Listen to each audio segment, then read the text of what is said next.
no matter what it takes, bring all the defectors back to North Korea. So she went to China and her spy name was Chrysanthemum. And believe it or not, North Korean spies are everywhere.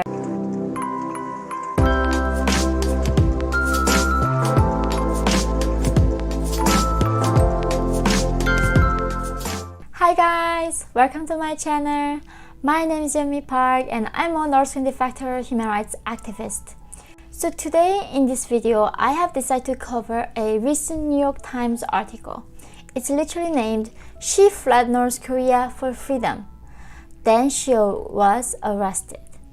So this is about a story of a North Korean defector who escaped to South Korea from North Korea in 2019. And then she got arrested. The reason why she got arrested is remarkable. And I think it can really help you to understand even the aftermath of defection and the war between the South and North Korea is still in currently. So her name, she goes with Song, and Miss Song, she was a North Korean defector. She escaped to South Korea in 2019. When she arrived in 2019, she told the officers that she was forced to be a spy when she was in North Korea. She had to work for the state security agent, which means like almost North Korea's KGB. So her job was actually going to China and disguise herself as a defector and then go meet the missionaries who help the defectors out and figure out where the defectors are going and eventually really like forcing defectors and threatening them and to send them back to North Korea. So this has been the effort from Kim Jong-un for the last 10 years. He literally told the officers that no matter what it takes, bring all the defectors back to North Korea. In North Korea, leaving the country is a treason. So they cannot even imagine having a passport ever travel in their life because you cannot leave your country. So she went to China and her spy name was Chrysanthemum. And she was working as a spy for several years and eventually she escaped to South Korea in 2019 and where her sister was also residing already. When she arrived, she told to the officers and that she was a spy, but now she wants to come clean. And then after a lot of investigation, she was able to go back into the normal life and residing in South Korea like normal defectors too. So interestingly, for the last 10 years, South Korea caught more than 14 spies from the North. And they are mostly disguising themselves among the defectors.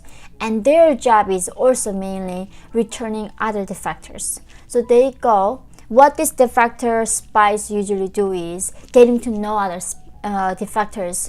You get to be friends with them, you make them to trust you, and then they tell you like, where are you from, where are your family, how are they doing, what's their name, and then they tell the officers back in North Korea. Then they go find those relatives and then they call the defector in South Korea, then put them in the call saying, well, if you don't come back, I'm gonna be executed by officers, can you come back?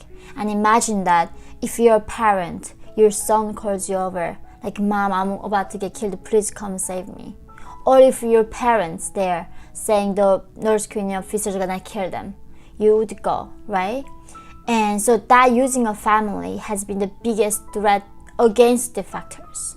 So while she was in South Korea, she apparently still engaged in this spying activity. And what she said was that she was forced. So there was a North Korean spy reached out to her and then asking her, tell your friends that he's her husband, and then making sure everybody she got to know give the information to him. And because of her effort, actually there was a young couple, both are defectors, sent back to North Korea and then appeared on North Korea's national television denouncing South Korea. So usually Kim Jong-un engages in a lot of these propaganda activities. He kidnaps and this kind of using a threat to bring the defectors back, and he put them on the national television and defectors saying things like, oh, I am so grateful to be escaping out of living hell, which is South Korea, and also so grateful to be embraced by the bosom of fatherland. And of course this is all forced, but that's how the Kim Jong-un is battling of defection of defectors. This is really interesting because right now you would think, or most of people would think, when North Koreans escape to freedom and living in South Korea, we think they are free. And even me right now have been speaking out in the West caused a lot of damage to my family who I left back in North Korea. Like that.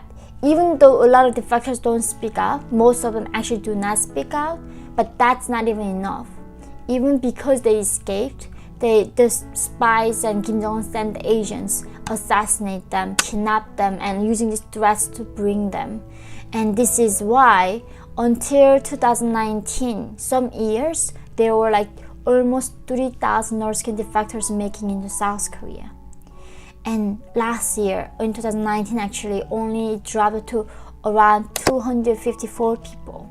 And during the pandemic, it was one or two only defectors now escaping from North Korea. It really shows Kim Jong-un's effort to cracking down on defectors.